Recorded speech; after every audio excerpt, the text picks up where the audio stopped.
Welcome back to episode 8 of the Rounding Third podcast, season 3. Can you believe it's been 3 years already? It just flies so fast. We've got a special guest by way of Athens, Alabama, good old North Alabama. Morgan Stiles, freshman on the show today. Joining alongside her is our co-host, Brian Ogden. Morgan, welcome to the show. Yeah, thank you for having me. So the theme today is going to kind of be underrated stats. We've kind of got quite a few little, handy nuggets to go over as we get rocking and rolling, but pretty good news this week. Tied our highest ranking in the coaches poll, 15 in the coaches poll. We got as high as 11 last year, I believe, in Softball America and maybe a handful of the others. But pretty consistent this year in the 4 polls. We've all been around the 15, 16, 17 mark, really for a couple of weeks now. So, got to play Southern Miss. We were just talking about on the show how a couple years ago we went down there, won a game. We were off to a 25-3 start, and then that shut down the COVID season. That was like the last game we played that year, and it was almost kind of an eerie type of feeling going back there this past week. Sellout crowd. They announced that a couple days before the game was going to be a sellout crowd. So you had a lot of those vibes. Obviously, much better health-wise, yes, post-game than that long night that was on the way back home from Hattiesburg. But nonetheless, certainly a good week. You had several RBIs in that game. Morgan Bernardini had 4 RBIs, I think, herself in that game. Bats came out hot. Delaney with a great job in the circle. Chafin closing the door down to get us a run rule dub down there. And then it just kind of led into our 3-game series at home with Texas. Yeah, big series with Texas, and obviously kind of started off on a high there and really had a chance to take the series in game 2. Took it all the way to the wire. I think it was 2 outs away from winning the series there before Texas kind of had their rally. And we were talking post-game, just the challenge that is to keep that lineup quiet that many times. Right. And to ask Raylan to get those hitters out maybe 6-7 times in a day, it kind of felt like you'd done most of the job, and then the inevitable happened, and then they finally broke through. Yeah, and you're looking at the lineup. We knew scouting them. They're obviously the number 1 ranked offense. I think in a lot of categories. They're a top 5 in just about every category. But overall, in batting average alone, they're hitting .392 in the year going into the weekend. I think they had 1 player in their starting lineup under 300. They had several well over 400. A very potent offense. Mike White's done a great job there. Steve Singleton, some of those guys that we know on the recruiting trails, a good bit, done a good job there. The crowd was vibrant. Had kind of some crazy weather again. It's been kind of the theme this year. I think our last 3 weekends has been doubleheaders in one day or another. Most of them has been kind of weather related. So, yeah, certainly had the doubleheader Friday night, cloudy, dodged some rain here and there, and man, our crowd was awesome, especially game 1. 4 o'clock, kind of an early start on a Friday. Yeah. Just a tremendous job by our crowd. We could feel the vibe. We could feel the energy in News Park, and that was a lot of fun having the walk-off. Anytime you get a walk-off is always fun. We had a random walk-off last night, a little bit different, but yeah, walk-off win, that was fun to beat the number 1 team in the country. A really good series up and down all weekend. If you're just a casual softball fan kind of watching the heavyweight bout, we would score, they would score. They'd take the lead, we'd retake the lead. It was just a really good back and forth Friday night there for us. Yeah, and you mentioned the crowd. I was a little pleasantly surprised because when you move a game to 4 o'clock, now you're starting to talk about people haven't gotten off work yet. Yep. School. Maybe there's still school, especially when it's on a Friday. And not only did the crowd show up, but they were loud. Mm-hmm. They were engaged. Sometimes you got to kind of get in there and play like the clap your hands songs and things. None of that. I mean, we had fans out of their seats on 2 strikes before we could even play sound effects. They were letting umpires know what they thought at times. It was a very pro-Mississippi State environment and just kind of, I guess, what you would dream of to play in when you're a high school kid looking at places to go.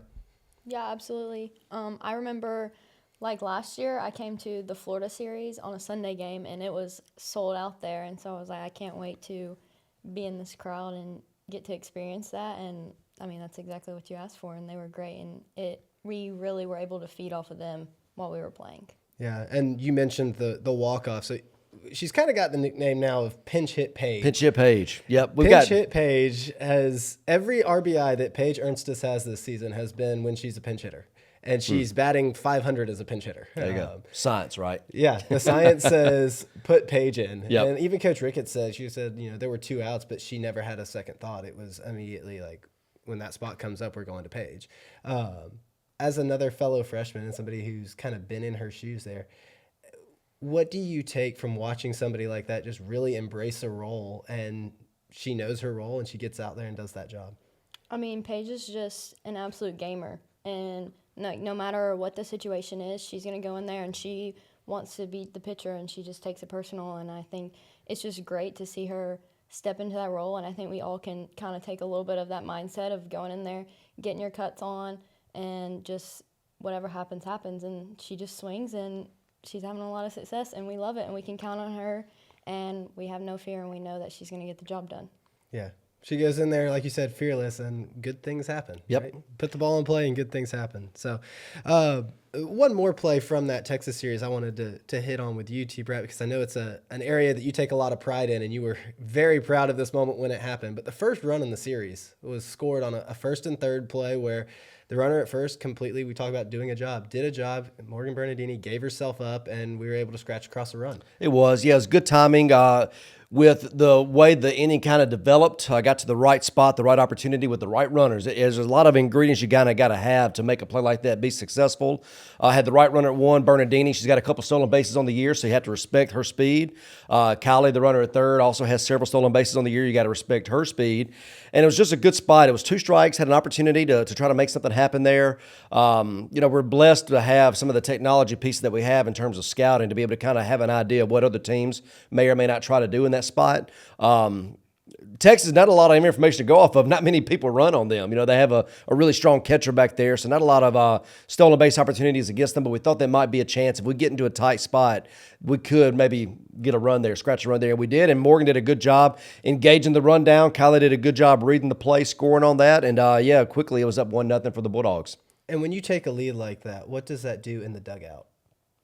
I think it just kind of just fired us up. Like, we scored a run, and maybe it wasn't a traditional way to score a run, but we still completed a play that we work on that's not normal, and it just kind of gave us energy going into the rest of the game and gave us motivation to score more. And then score more we did. That's when you kind of turned it over to Morgan Stiles to show the big bat that's kind of come out fairly recently. Mm-hmm. Lots of home runs, extra base hits recently. 2 on Friday night, 2 home runs for you against some pretty solid arms. And so kind of walk us through those at-bats. So my mom had sent me a video going into the day, and one of them was a girl talking about how no matter how good the pitcher was doing, she went in there and she just got her cuts in, and whatever happened, happened. And so I remember going into that first at-bat, I was like, this girl's good, she's good. And so just get your cuts in, and that's just what happened. But just trusting on all the work that I've been putting in and just kind of falling back on that and knowing that whatever happens, I'll be okay. I have a Lord that loves me, and so no matter what happens, I can live with it because I put in the work, and my bat does not define who I am. Yeah, and so as we keep going through kind of that series, you mentioned underrated stats is kind of the theme of the day. Yep.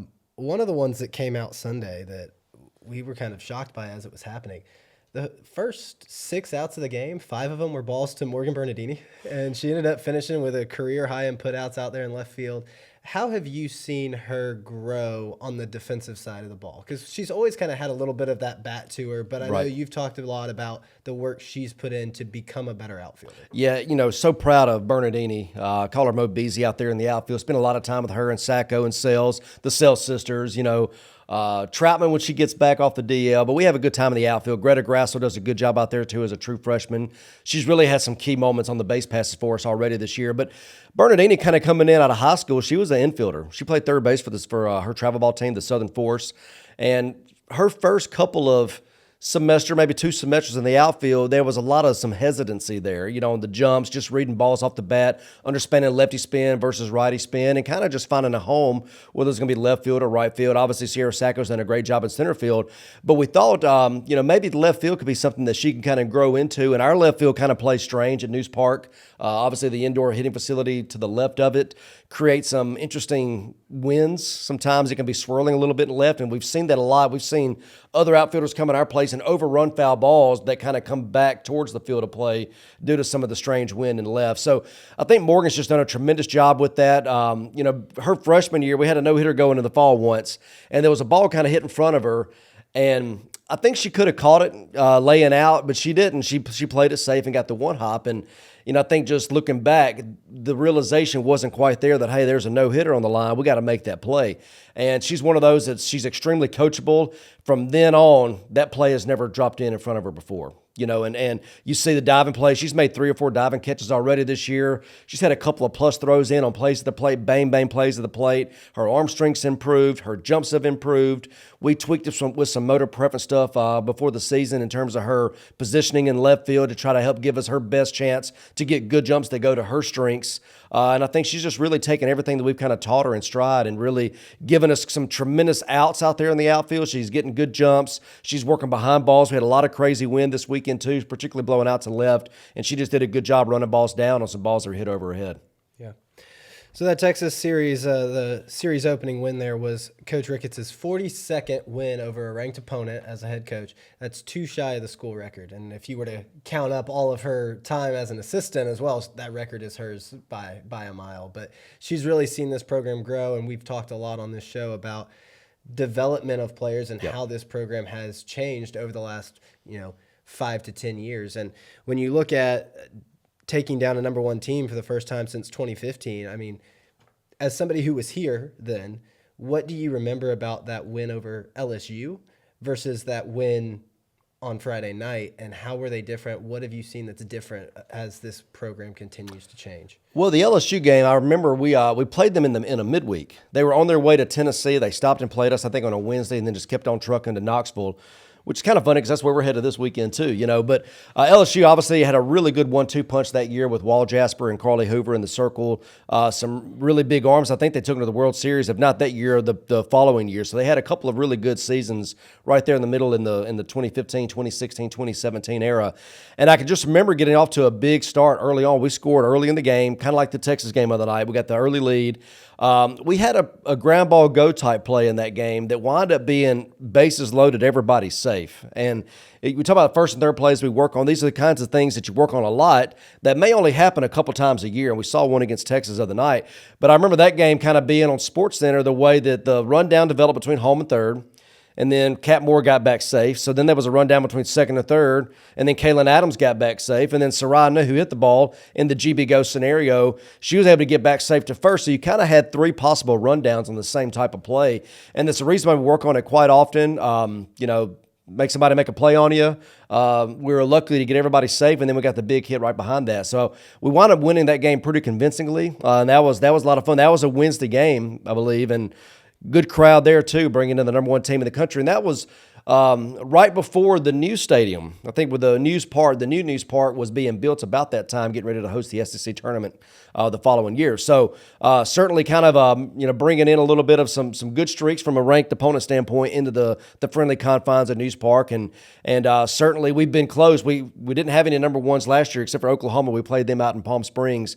We had a host of top 10s here. I think A&M was a top 10, Tennessee was a top 10, Florida was a top 10, and we had chances to win all 3 of those series. Had some really tight games, just like the Texas weekend this past weekend, and some really tight games. So you're starting to see a lot of opportunities to finish games, and that's a good spot to be in, particularly this time of the year.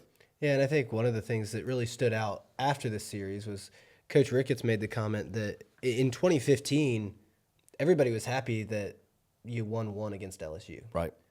And this year there was a little bit of disappointment in the locker room. Like there were a lot of people who felt like we should have won that series. There was no reason that we couldn't have played those games with that team even closer. And like we said, should have probably come out with 1 more. And there was some disappointment. And I think that shows the growth in not just where this program has been to where it is now, but just the mental side and the expectations that are within that locker room as you go into the rest of the year. But a great transition for you there. You mentioned News Park. Yep. So let's get into last night's game. We don't often get to talk 5 games in a episode, but because we played on Tuesday night, we have some more to discuss. And so a run rule win over Central Arkansas last night was the 200th win in News Park history. And it was also our 30th win of the year. And you mentioned 30 wins in 38 games. That's the fastest we've ever done that. Ties the 2006 season. And we bring up 2006. That was also the last time that we were ranked number 15 in the coaches poll, like you mentioned. So lots of little tie-ins with this episode. Everything keeps coming back together. But one of the plays that stood out last night, and I think kind of got some love nationally, was Kylie Edwards made a phenomenal kind of sliding stop to her backhand, threw it to you to get a quick out at second, almost turned it into a double play.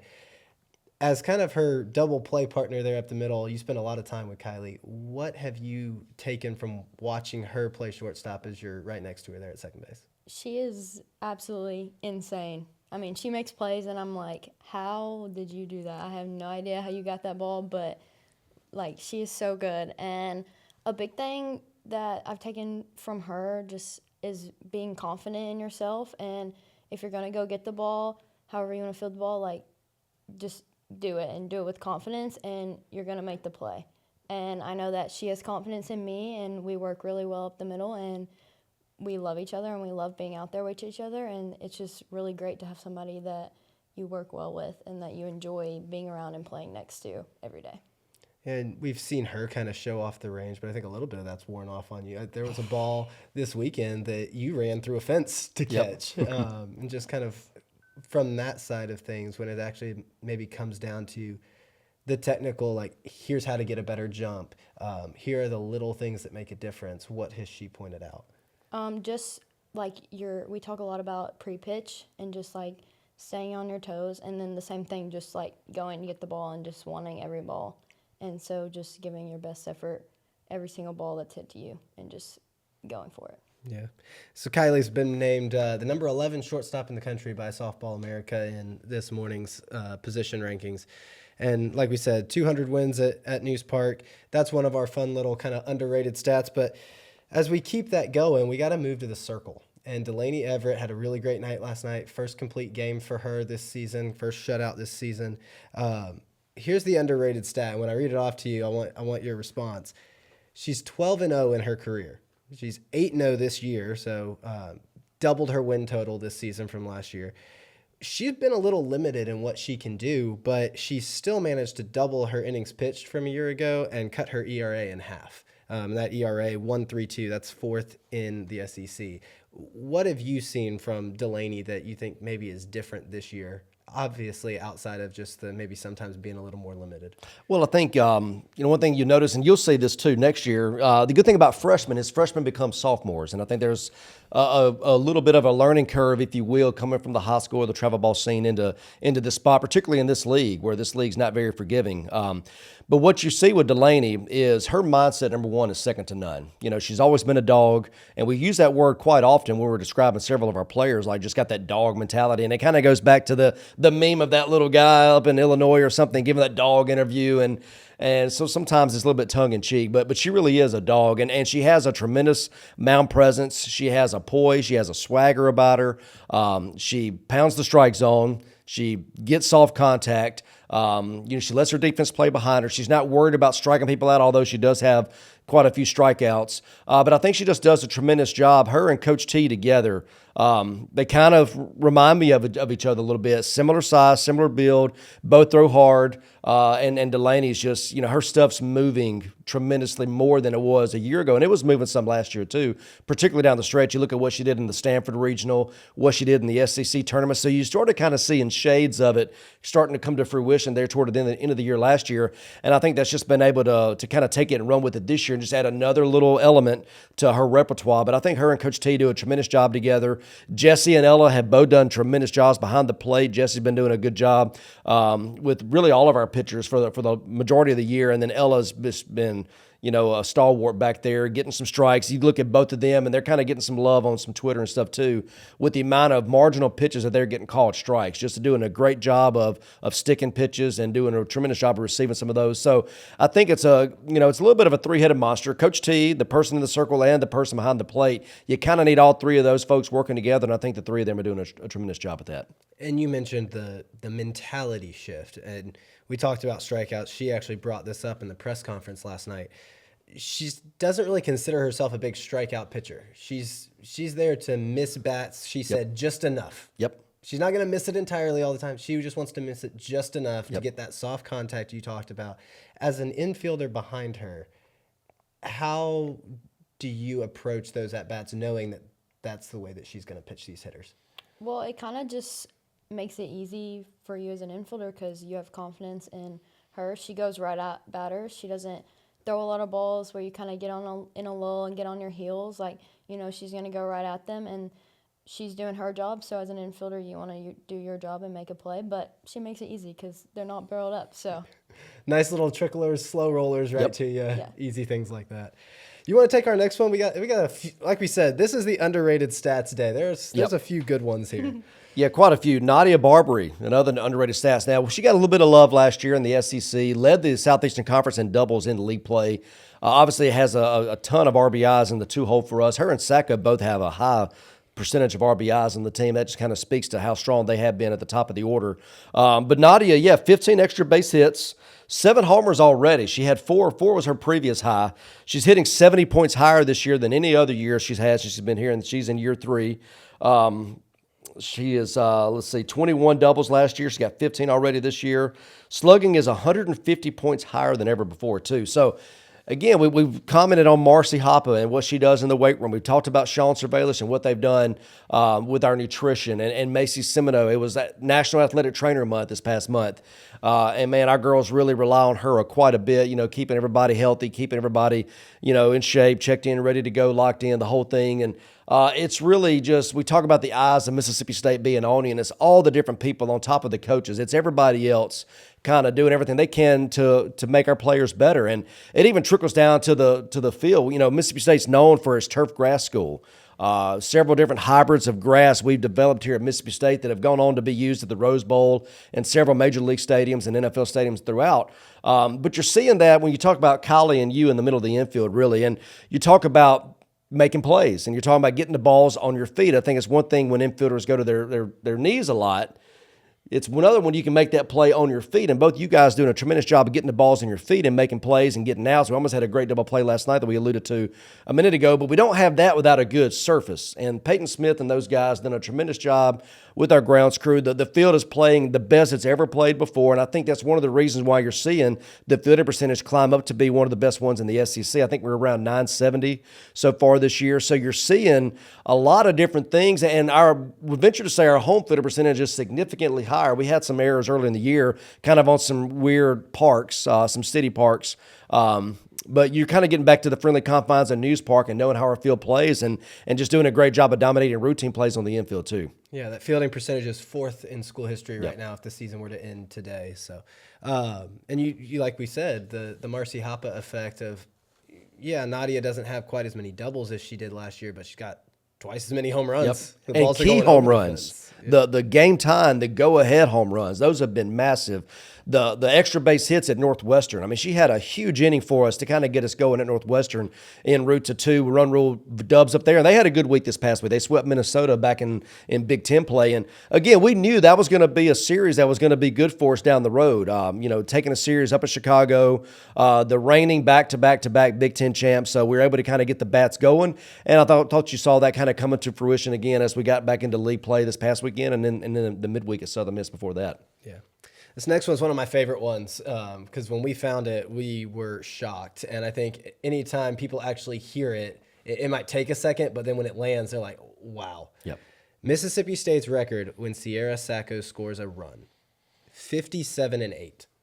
When you talk about a leadoff hitter setting the tone, and that's not even just talking about in the first inning alone. I'm sure if we broke it down to when she scores in the first inning, those 8 might come off, and the record's going to be even higher. But 57-8 when Sierra Sacco scores a run. I don't think that's getting enough attention and love for what it is because it really is just kind of an astronomical number, the way that she can kind of change the game and change. I mean, we've talked about it. She changes so many things because she can do so many things. She can steal. She can hit the ball over your head like she did last night. She can hit the ball out of the park. If she needed to, she can drop down a bunt. So you can't just play her back. Right. You have to be honest with her and play her straight up because she can beat you so many different ways. And you're seeing that. So the on-base percentage in conference play, 571. That's, again, you're over 500 on-base percentage. That's a pretty good place to be. She leads the SEC with a 496 batting average. And that's while having the most plate appearances of anyone in the league. So it's not one of those where she's got a small sample size. Like, she's still putting up those numbers. 38 games into the season. Yep. And I think even total hits, I think she's one behind maybe Kendra Falby at Florida for total hits in the SEC. I'm not sure what they did last night in the midweek, but that was kind of the number kind of going in, which is impressive by somebody that's a non-slapper. You think about a hitter that's really not getting hits via the slap. They're driving the ball and, the 30 RBIs to go with it, the stolen bases to go with it, the 1,000 fielding percentage, the 3 outfield assists.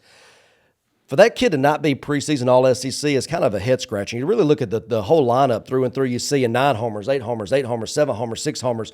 Again, it's the Marcy Hoppa effect. It's our girls diligent in the weight room, diligent in taking care of their bodies. But the fact that you're doing all these things without any preseason All-SEC players, and that's just a testament to the work ethic of our girls. It's a testament to Coach Ricketts and the staff, and hopefully we can continue to have that going as we are really kind of in the heart of nothing but SEC play from here on out. There's no more midweeks, so now it's just the heart of SEC play. But what Sacco does on the offensive side of the ball and the defensive side of the ball from the leadership standpoint, we say this all the time, that high tides raise all boats, and she's kind of one of those that wears her emotions on her sleeve. She's a fiery player, and I think that bleeds into a lot of other players kind of, really having that excitement. You want to have excitement when you're a ball player, and you see that with her. You see the emotion, you see the fieriness, the fierce competitor, and you see that kind of trickling down the lineup with a lot of other players too. Yeah, I'm going to go ahead and say it now. Start the campaign. That player should be an All-American at the end of the year. 100%. If we're going to do All-American teams and that one's not on it, then there's something wrong with it. She should have been one last year. I'm convinced that she was a number 3 finalist for National Freshman of the Year, freshman year, and I thought she had All-American type numbers last year. But knock on wood, hopefully everybody stays healthy and that sort of thing. But I definitely think she's got a really strong candidacy to be one this year. Yeah. Last few underrated notes for you that just kind of, like we said, maybe are flying under the radar.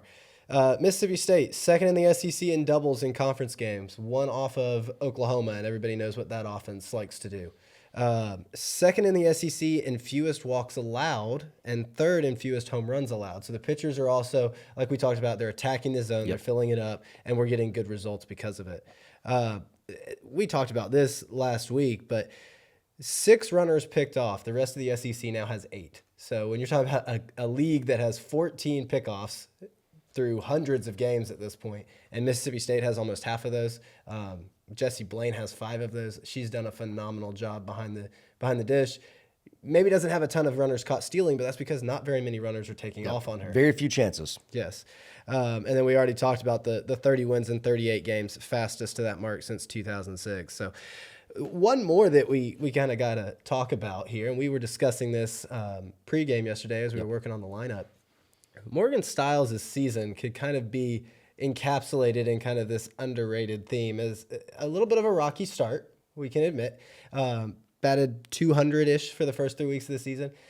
Last night she was hitting 304 to start the game. So really kind of maybe a slower start to get going, but have come on quickly and has been making a big impact that maybe has been overlooked at times because of that slow start. So where do you feel like you had to make the biggest adjustment coming from the high school game into the college game? A big adjustment is just the pitching, and the pitching is so much better than anything that I would have faced in high school, and it's like day in and day out, every pitcher is super good. But then another thing is just like having confidence in myself, and then also learning that it's okay to fail and that you're going to fail in this game and that it's a game of failure. But even through like the rough start that I had, I never doubted that Ricketts and T-Brow or any of them didn't have faith in me and didn't have confidence in me. And the players too, they were all encouraging and just never let me get down on myself and just found a way to pick me up through all of it. And then they were not afraid to go hit with me or go work with me, or anybody that I asked, they were like, absolutely, let's go do it. And they just had a lot of love for me, and I never felt like they didn't have confidence in me. Yeah. As y'all are writing the lineups, and obviously those are sometimes good, healthy debates back and forth of who are you going to put where. I know it's been a debate for a few weeks of, do you move Morgan Stiles out of the 9-hole? Because there's been some really good things coming out of you in the 9-hole, because we've already talked about Sierra Sacco and just the benefit of having a runner on base ahead of her and kind of being able to turn that lineup over. Take us a little bit inside the room without giving away the secrets of the discussions and kind of how you guys made the decisions you did, and you talk about the confidence to stick with a player even if things are coming along a little slowly at the start.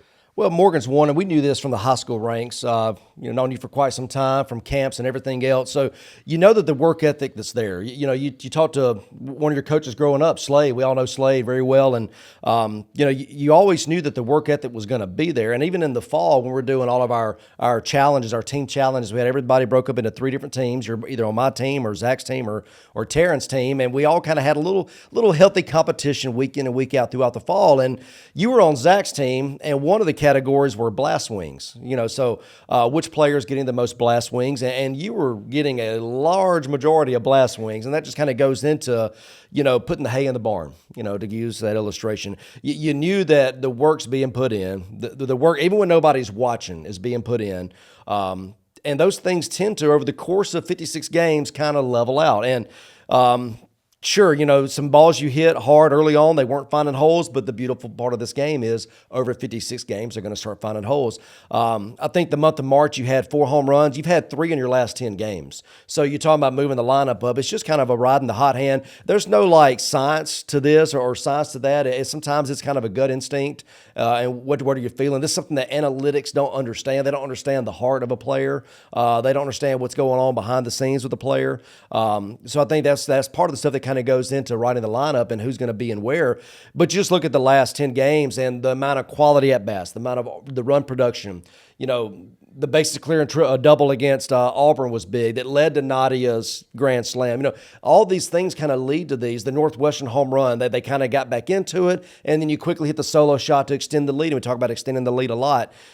Those things that kind of roll in, the home run off Kavan, the home run off Mac Morgan against Texas this past weekend, to elite arms. So you're starting to see some of it kind of rolling in, and then that's trickling into more plays on defense. You alluded to the play she made running through the fence down the first base line yesterday. I thought the heads-up play in the 3-4 hole last night when they're trying to get a runner in score position, knowing the speed of the runner, getting the lead out, you and Callie working really good in tandem together in the middle of the infield. So you just start seeing a lot of these things pay off, and you knew that it was going to be a matter of time. It may not be the first week, may not be the second week, may not be the third week, but when you're going through the numbers and you're seeing, hey, what's happened in March, what's happened in the last 10 games, you're starting to see the stock rising, and I think that's what leads to some of those decisions that you make, whether somebody is in a certain spot of the lineup or maybe moving around in the lineup. Yeah. One of your phrases that you use quite often is, oh, well, she's hitting a real quiet 360. Or, oh, she's hitting a really quiet 345. Yep.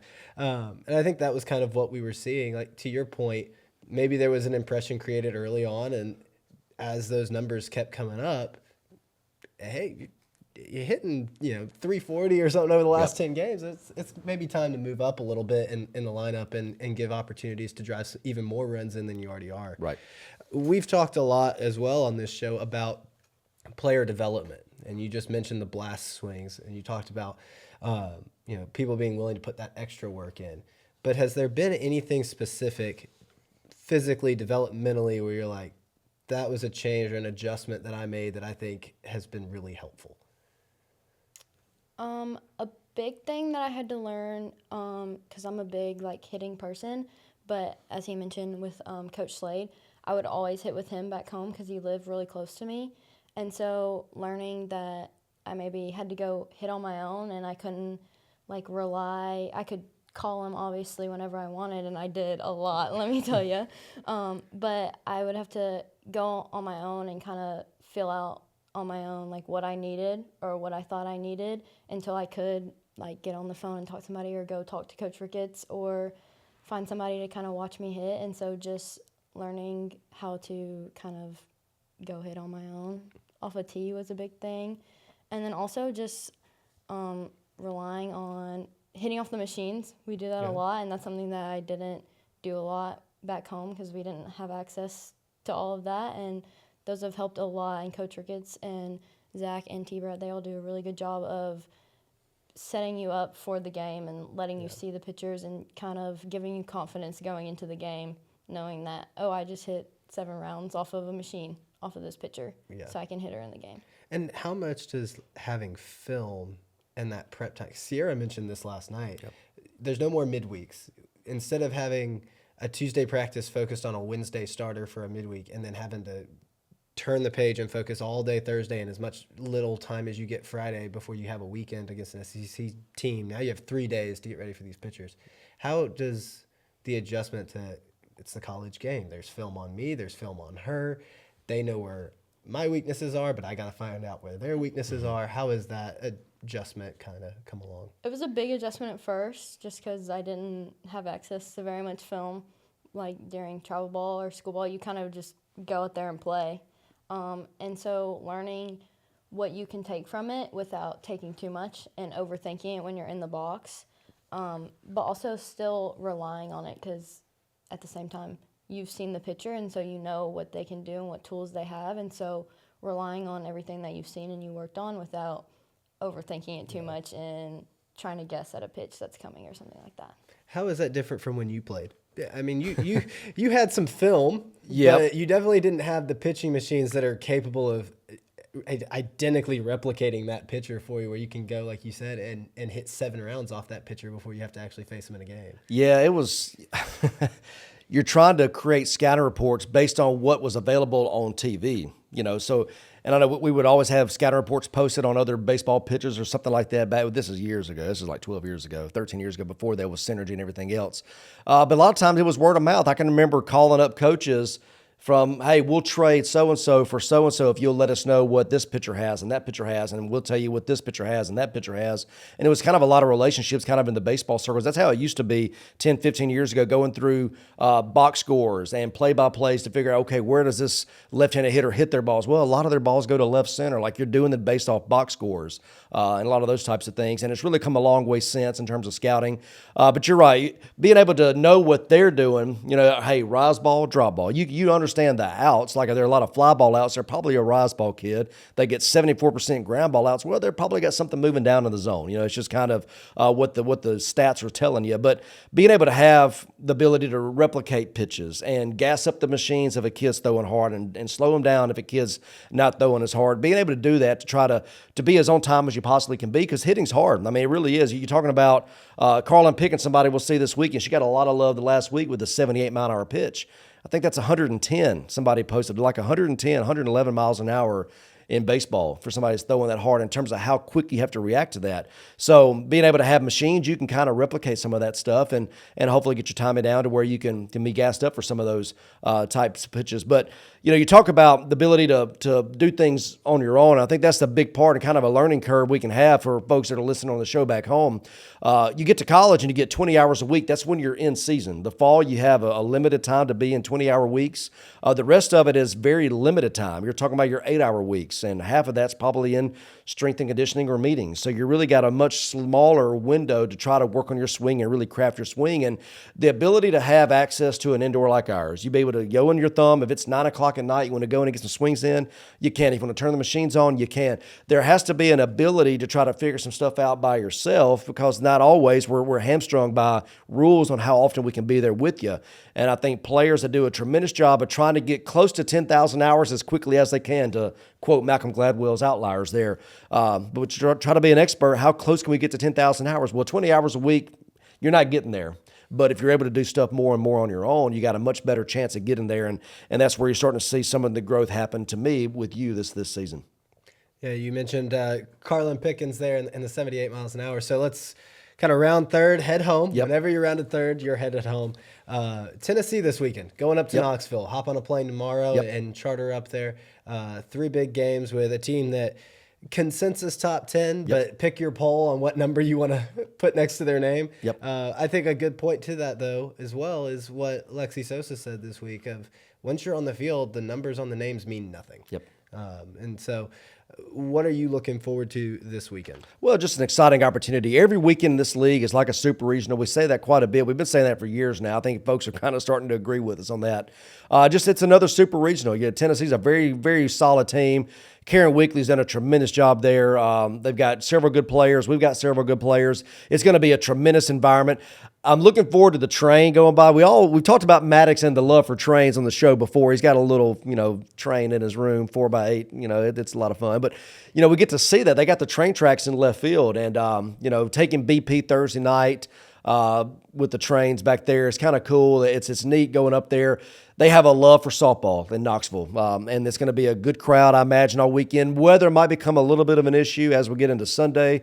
We'll kind of see what's going on with all that, but I expect good crowds there. It's going to be what you expect in the SEC, another top 25 showdown. Really good team there. They do a great job, and we're excited for the opportunity to go up there and play this weekend. Yeah, so 3 games in Knoxville. The first 2 will be on SEC Network, nationally televised. Third one slated for SEC Network Plus, as Coach T-Brat mentioned.